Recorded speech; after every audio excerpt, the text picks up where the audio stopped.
All right, welcome to your training session. Today, we're not just going to talk about stress. We are going to learn how to master it. And the key? It's all about understanding this incredible, powerful connection between your mind and your body.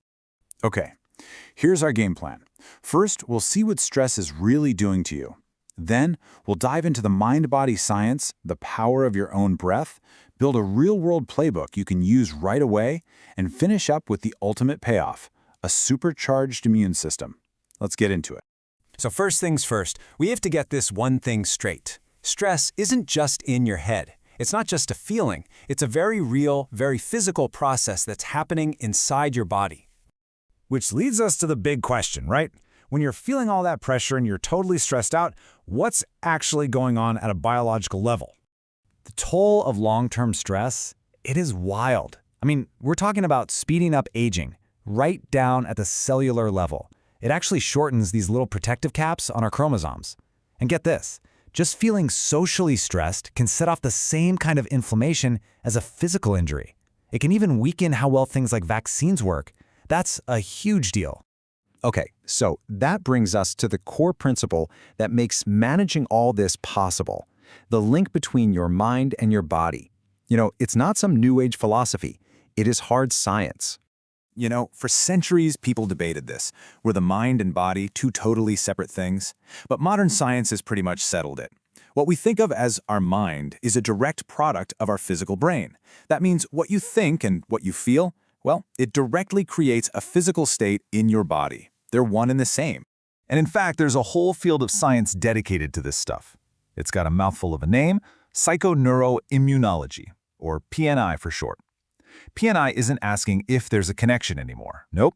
It's busy mapping out exactly how our psychology, our nervous system, and our immune system are all talking to each other all the time. And this quote right here from the Minnesota Clinic for Health and Wellness just nails it. We are past the point of theory. The links are tangible. You can actually measure them. And it's proven. Your brain is the command center, translating every thought into physical action. Okay, so if we know that the connection is real, how do we actually use it? Well, that brings us to the most powerful and honestly, the most accessible tool you have. It's your own breath. Think of it as your body's built-in control system. This is the crucial part, you guys. Breathing isn't just something that happens to you. It's an active, physical lever you can pull. When you consciously take control of your breathing, you are sending direct signals straight to your brain's command center. You're literally speaking to your nervous system in a language it can't ignore. And there's a name for this. It's called breath-brain communication. Every single breath you take is a piece of sensory data for your brain.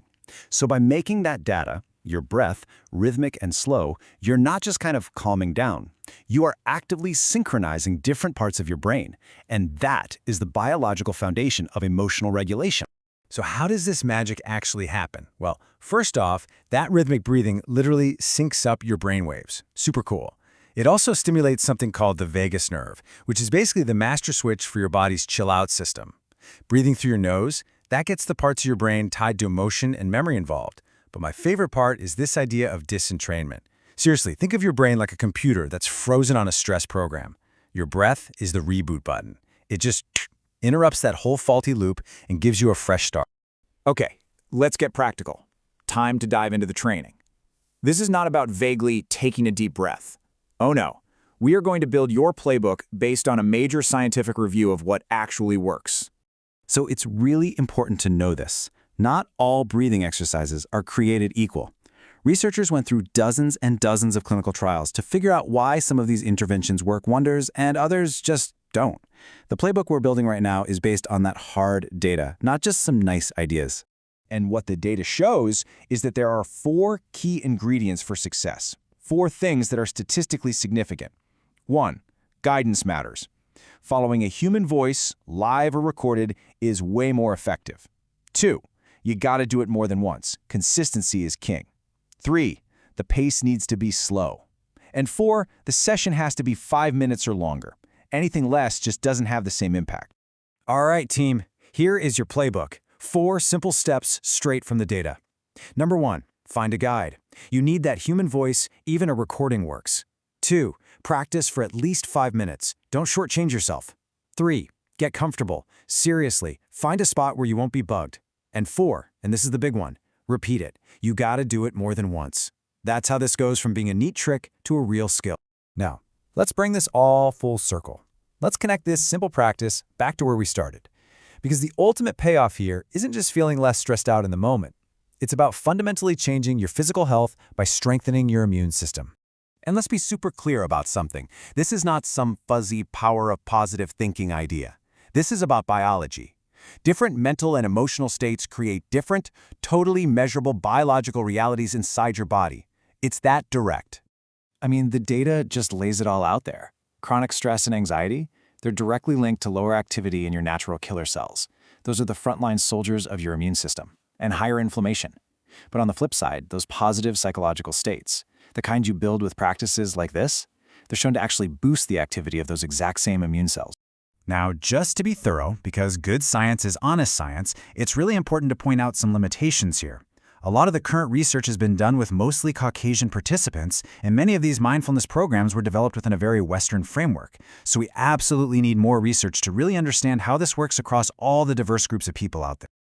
So, we're going to end our training session with this question. The science is crystal clear, right? Your mind and your body are always talking to each other. What we've done today is teach you the language of the breath. You now have a direct line to influence that conversation. You can steer it. So the real question, the one I want you to walk away with, is this. Now that you know you can change your body with your mind, what are you going to train it to do next?